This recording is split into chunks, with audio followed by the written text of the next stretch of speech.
Okay, the next game I want to talk about is Rise of the Tomb Raider. Now, this I'm really excited about. I played the latest Tomb Raider game, loved it, but it is an Xbox timed exclusive, which sucks because I have a PS4. And I really think that since this didn't start out as an Xbox exclusive, that now making it an Xbox exclusive makes no sense. So, yeah. What are your thoughts about this?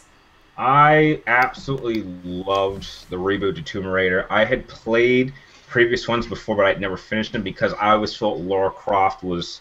They made her out to be too much of like a superhero. But what I loved about the reboot was that they made her so much more vulnerable. The story was incredible. It turned her not from a superhero to a survivor, which is the main theme was like a survivor will be born. And I absolutely love that. I love the customization. I love the way the world looked. I love the level design. And even though I'm not really a big fan of them just rehashing a game and just making it look better, I had a blast playing it a second time on the PlayStation 4, even though I had beaten it on the PlayStation 3. That's like one of the few games I actually would go back and play it again, even though I've done it with like Final Fantasy X and Kingdom Hearts. But I absolutely loved it, and I just hope they can continue that with Rise of the Tomb Raider. As in my opinion, I personally loved it more than all the Uncharted games. Oh, more than? Yeah, that's what I've been hearing. Yeah.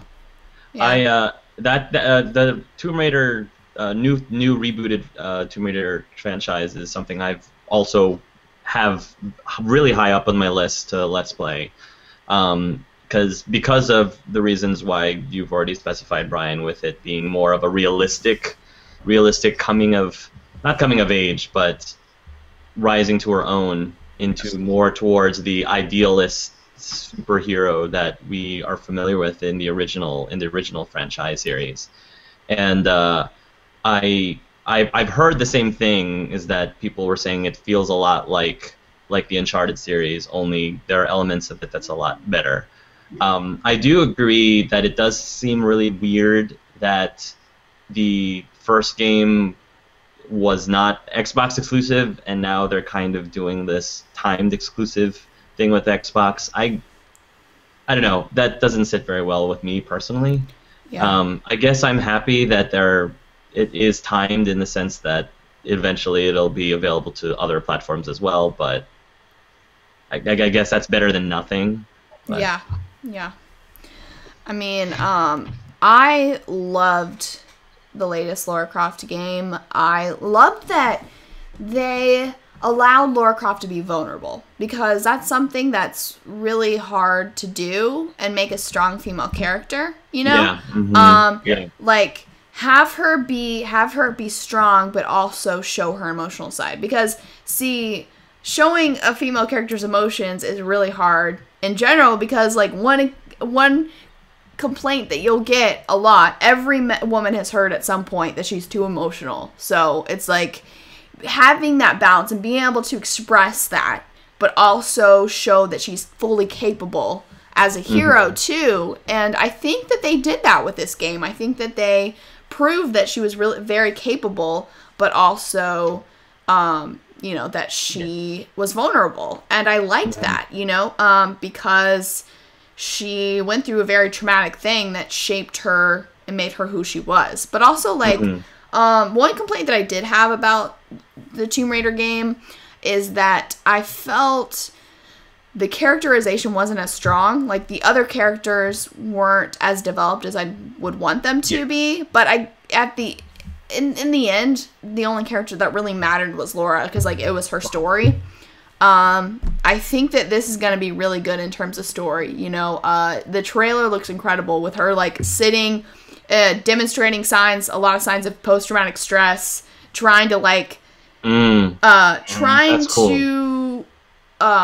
kind of integrate herself back into real life by being at a therapist, but not really being able to integrate herself into real life. And I think it's kind of cool, because if you look at, like, any superhero story, like for example, Batman, you'll hear in Batman that part of him does what he does to protect his city, but also part of the reason why he does what he does is because he needs to. Like, it's almost an addiction for him to be Batman. And I think it's kind of an interesting point, and I think they're kind of going to get into it, is that, like, Laura has to do what she does because she needs the adrenaline. Like, she doesn't know how to be a normal person anymore. She can't hold a real conversation with someone because she has to have a gunfight going off to feel normal.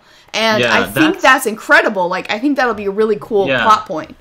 I like that a lot because, again, it adds more realism to it because you know, what happens to people after they have that experience? You know, she's been in this big giant adventure that was the first game, and then, you know, you could have says then she just lived happily ever after. But there are consequences, mental consequences of the sheer things that she had to go through, and it's just interesting that they will include that within the gameplay or within the storyline, because I think that some franchises have dealt with the idea of people dealing with post-traumatic, like stress or post-traumatic disorder, but it's sort of like it's like glazed over, or it's like happens behind the scenes. So it's pretty interesting that they are making that a big part of the actual plot and big part of the storyline. I'm pretty very respect the game and the writers for that. Yeah. I think it's interesting because, you know, it is true. A lot of soldiers, after they get back from the war, then they suffer from post-traumatic stress. They will re-enlist because they don't feel normal being, you know, in day-to-day life. And, you know, I've struggled with post-traumatic stress. That's actually something that I've suffered from. And what I like when I see a representation of that in games in a way that's relatable, you know, that I can actually relate to the characters, because part of it is you get this like sense of isolation because no one really seems to understand your world. And I think they're really going to capture that with her character, this like sense of no one truly understands her experience. And it kind of makes her feel isolated. And I'm getting all of this from the short trailer that we've seen. Right. And that is amazing that I'm getting all this from that, like, small, you know, vision that we've seen of the future game. So like, I know what it's like to go through therapy sessions and like, I hope they really delve deep into her psyche and the psychology behind what's going on, plus whatever it is, the big conflict or whatever the big storyline is for her adventure in the second one. So, and how she deals with that. And that's pretty cool. That's pretty amazing. So do either you want to say anything more about this or suggest a new game? Well, there was another point that I wanted to comment on that you said, Kathleen, and one thing I really do admire is I like how you mentioned, which is something we both agree, is that they showed that Lara was a vulnerable character, but that she had her own strength to push through whatever challenges came her way. Because for female characters that I have seen, the difference is they either have to be a damsel in distress, like someone like Peach that has to be rescued, or a tomboy who just kind of acts like one of the guys. Yeah.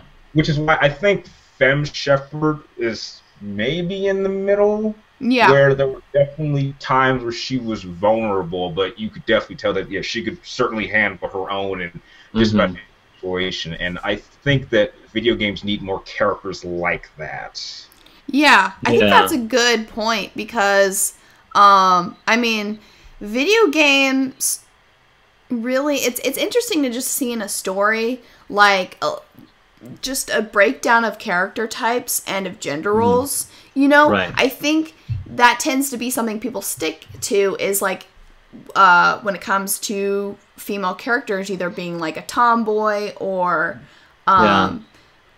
being like damsel in distress, which is like it's two different spectrums of femininity, and like some people are in the middle, and I think that's really cool.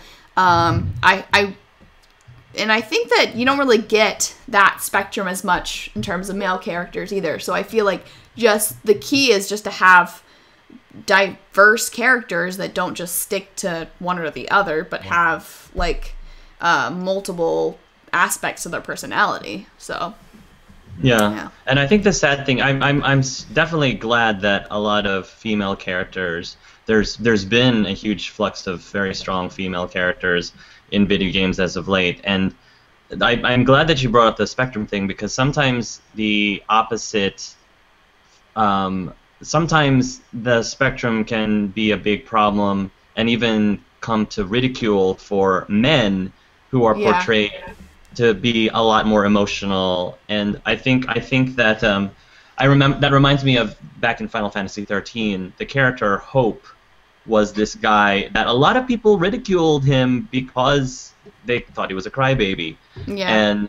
And not only that, Alistair from the BioWare games, in the Origins especially, people were complaining, "Oh, Alistair's too whiny. Like he's too emotional." And really, people said that about Alistair. A lot of people thought Alistair was whiny. Cool. I feel like he's like the really sarcastic kind of one, right? Yeah. I thought that's a really cool thing about his personality, but. Yeah, people thought it was whiny, and they thought the same thing of Carthonesi. A lot of people thought that Caden was either boring or whiny. Yeah. Like Caden got the whiny thing too, because God forbid the guy actually gives a little bit of emotion here and there. So yeah, I mean, I see the Team opposite Caden. problem. Yeah, Team Caden. I see the opposite problem with men who I guess people don't feel are supposed to be, put in that box that they're supposed to be in as a strong male character. Yeah.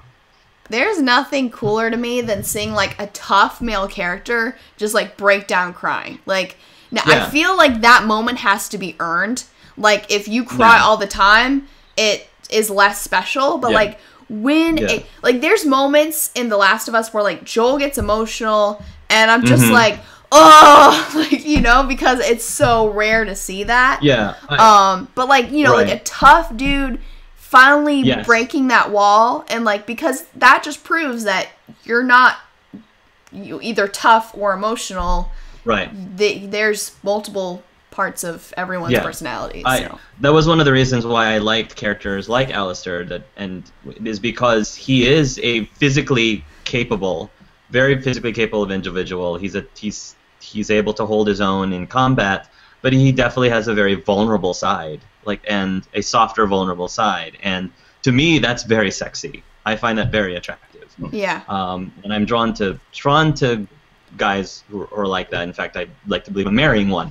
So, so yeah. Yeah, exactly. Okay. Well, I feel like it is time to move to a game that, we've kind of mentioned before and we just want to get to, which is Uncharted 4. Okay. So excited for this game. I started playing Uncharted with Uncharted 2 and became a huge fan. It's Naughty Dog, and anytime I see Naughty Dog on something, I'm just like, shut up and take my money. This is going to be the final game of Nathan Drake. This is going to be his final story. And not only is Nolan North in it, but so is Troy Baker. Throwing that at Troy Baker's in this film. Of course. Because he's in everything. Troy Baker's in everything. He is in everything. It's either Nolan North or Troy Baker. Like, if neither of those names appear in a game, you're just like, what? Because they're in everything. Kathleen, you know how you and I said that Troy Baker is the Brad Pitt of video games? Troy Baker is also the Brian Bacon of video games. Also the Brian Bacon. So. Yes.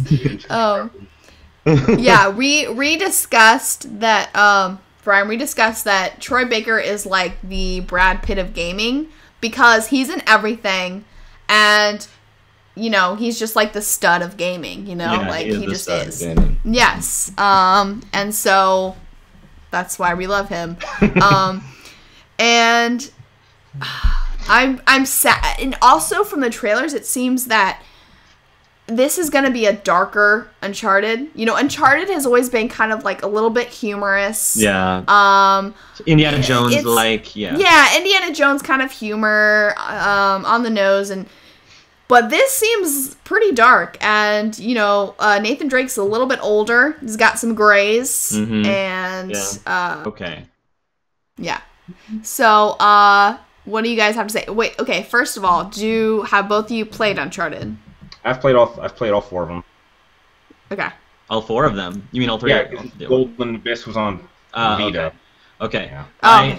It's very close to the top of my list. I've started playing the first one and haven't gotten through the second or third. But yes, I'm very excited. From the first one, I really feel like I'm going to want to go through all 4, all 5, all of the games right now, because I always loved Nathan Drake's character. He's just super cool, and of course Nolan North is just a fantastic actor. So yeah, I like Nathan Drake because he's a little more lighthearted than I think a lot of other games. He's funny, he's charismatic, and he's like, I feel like Nathan Drake is kind of like the guy you want to be, if that makes any sense. Like, when I think Nathan Drake, I'm like, I want to have his game, you know, I want to have his adventurous life, and that's kind of the allure for me. I'm just like, I want to be Nathan Drake. He's so awesome. And also the gameplay is incredible. I feel like there's so much action and explosions and everything. Every minute of Uncharted is exciting. So they can't really go wrong with a 4th game, I think. I'm really hoping though that they don't. I don't think this is a spoiler because I don't know, but I really hope they don't kill him at the end because they've been saying it's his last game. I'm actually one of the few people who hopes that happens. No! I don't want him to die. I want him to ride off into the sunset, you know, with the love of his life, and I want that to be the ending because I like happy, cheesy endings, okay? Like, that's what I want, so. What about you, Hark? I have... also, like you, have a soft spot for happy endings, but if they are specifically, I just have a sinking feeling because if they're specifically saying this is the last of the series, I'm like, if they're going to do it, this is the episode to do it. This is the game to do it. They're going to do it. So I was thinking, I don't want it to happen. I don't want that. I don't want it to be that way. But let me just, I'm just saying, I wouldn't be too surprised. I just don't. There's just been some deaths at the end of games, and I'm not going to say it because I don't want to spoil anything, that have severely disappointed me because they've been done wrong. But if they can do it right, if they don't just be like, hey, we killed off your hero because we want to make him seem heroic, then that's like a cop-out. Yeah. You know? Yeah, I agree. It does have to be executed well in order for me to feel satisfied. If that were to happen, but who knows? Maybe he will get to run off in the sunset. Yes. Yeah. I'm totally gonna. I should probably pre-order the most expensive version of this. Well, apparently one hasn't been announced yet, but they probably will because they had a collection for 2, and I got the collector's editions for 3, so I'm sure. See, I wanted to get the collector's edition for 3. I think I actually was. I was just really low on cash during that time because I was still in college, and so I borrowed it from a friend. Thank God that friend let me borrow it. But I was really envious because they had the necklace with the ring that he wears. Yeah. And I'm like, oh, I want that so bad. So I was like hating myself for not like pre-ordering it. And the reason why I want to pre-order The Witcher is because it comes with the pendant. And I'm like, ugh, I just want the jewelry, I want to wear it, and I want to, you know, I'm a sucker for that stuff, so. I think I just have, like, one more game on my list, and that is Silent Hills. Oh, yeah. I wanted to talk about this for a couple reasons. Now, I'm not like a Silent Hill person. I haven't played any of the games. But I've seen the demo, and it looks incredible. I don't know if I have the stomach for it, because if you see me play horror games on my channel, I'm a pansy. Like, I cannot handle scary stuff. But I really want to play this. Like, I'm gonna have to just get the nerve to play the demo, but the main character is played by Norman Reedus from The Walking Dead and Boondock Saints. And I love him. So I love him. Yeah. Can we talk about the demo itself first before we? Yeah, have you played it? Because I have not played it, but I've seen it played. And Lucky Jack, actually, we sort of did a Halloween special where the characters from my voice-acted Earthbound Let's Play, the main characters were playing the game, playing the demo. That's awesome. It's pretty cute. It's pretty cute. But anyway, well, it's horrifying and cute at the same time. So I thought that was genius. Because I guess if people didn't know that the game PT, people didn't know what it was when it first was released. Because I think it came with something. I don't remember what it was, but it was kind of supposed to be obscure. Like they didn't know it was like a demo. They didn't know it had anything to do with Silent Hill. You didn't know that it was a demo. It was actually supposed to be a trailer. It was the trailer for Silent Hill, but people didn't know that until you finish the demo, and it's very difficult. Extreme. People have played the demo for hours, like 11, 14, 15 hours, trying to figure out how to advance. Because without giving away what the demo's about, but people have been like sharing like secrets to internet. Oh, you get past this thing by doing this. And did you know that was like the point when the developer made it? He wanted to make it a collaborative experience so that people. He actually put. It's genius. There's parts of it in I think 11 different languages, so that every person, people from different countries, like will share that knowledge and then like decipher it. So that was kind of the point. It's so cool because it got people hyped up. It got people sharing and talking about this game. And it was just the most brilliant, genius way to advertise an upcoming video game. Yeah. Because you're trying to figure all this out. And once people unlock the secrets to how to get to the end, then it's revealed, oh, this is actually a trailer for the next Silent Hill. And people are like, oh my gosh, that was brilliant. Like, this demo was this all along. I don't know. I just have to give mad props or credit to whoever came up with that, because that was just totally brilliant. Yeah. Kojima, right? Yeah. Did it? Yeah.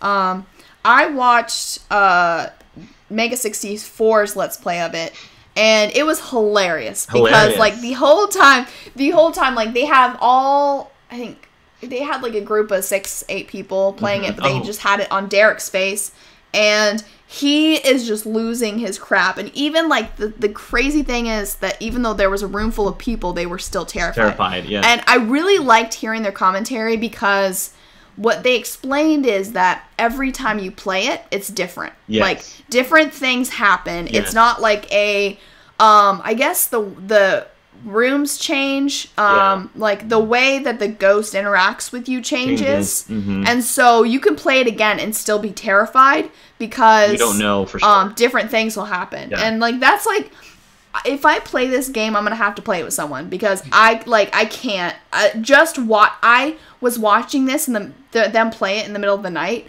and like the ghost like popped out, and I screamed at the top of my lungs at like 12 a.m. So I'm like, if I can't even watch it, then but it looks so good that I have to. I would never. People know that I'm a horrible scaredy cat, and I don't like playing scary games. But Kathleen, if you were to play it and I was to watch you while you're playing it, I would watch it with you, and I would just be like, oh my god, let's play it together. If you want, the gayness would come out so much. I'd be like, oh my god. I would not, even though you were playing, I would be like terrified, and I would just But anyway, just throwing it out there. You would be like, I remember when I got my industrial, I don't have it in, but it's like this bar that goes through my ear. I invited my friend, and she sat there the whole time. She backed up in the corner and started crying and screaming because like there was so much blood. And I'm just like, I brought you here for support, and here you are crying as I'm getting my ear pierced. What? I would not be able to help you with your at all. I would just be like, nope. Okay, Brian, what's your? I haven't heard much from you. What's your opinion? I thought it was genius how they promoted it. The problem is that it didn't work for me. I have said it many times. Horror does not work for me in any genre. I legitimately cannot get scared, and when people get scared, it's like I find that confusing. Like for years people were talking about Silent Hill. There's like, oh, it's like the scariest franchise ever. I was playing it, and it wasn't. I cannot tell you how many times I was laughing throughout the game. I was like, this is scary. And I was like, and I'm playing this. I was playing the Silent Hill PT trailer, and I was laughing through it too. I was like, really? Wow. I was laughing. And I created the scariest environment. No one was home. Turned surrounds and it just wasn't. Wow, that's amazing. I was dropping the controller in laughter. I was like, wow. Okay. What? Okay, I need to play a scary game with you. Then you'll be my support. You probably should play with him. So that play with him if you want to not be as scared.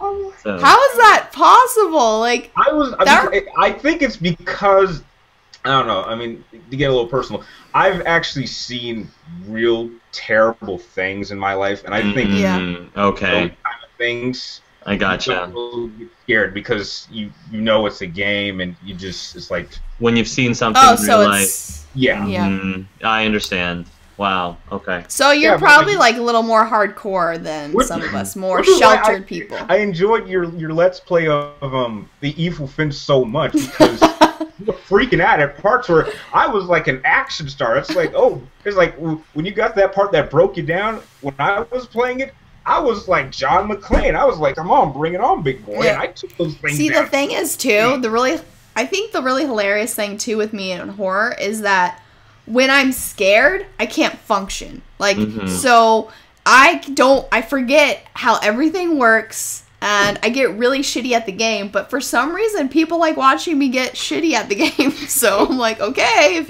it's entertaining you, then I'll keep failing, but, yeah, I think, like, my frustration playing Evil Within was legitimate. Like, yeah, I was legitimately that mad, so... and that's scared. There was a machine gun in the game, right? Huh? There was a machine gun in the game. Oh yeah, I missed a weapon. Oh. I was beating myself up after that, and I was just like, no. And you can play it again with a better weapon. I guess you get some type of weapon when you play it again, and you just go through all the bosses. Go through all of them like nothing. Like butter. Like really? Bosses or nothing. There should be a true, like, easy button for that. There's none. Like, there's no easy setting. So, see, so this is the thing. Like, Silent Hills may just be one of those games that frustrates me, but it seems so well done that I feel like I gotta try it, you know? Even though it's incredibly effed up. Like, the concept and everything is so effed up, but I'm just like, I've gotta play it. So. See, I have to get the Daryl Dixon, Norman Reedus like persona because I feel like very little would phase him. But, yes. Yeah, I feel like I have to get into that zone, and then maybe I can stand the point. I love Norman Reedus. Like, have any of you seen the Boondock Saints? Yeah. Oh, love yes. That. Yeah. Cult classic. Yeah. Cult classic. I think the first one's better than the second one, but you know. Oh yeah, the second one is lame, but you know. Yeah. Pretty much, whenever Telltale Games nowadays says, "Oh, we're releasing this game," I'm immediately take my money. Yep.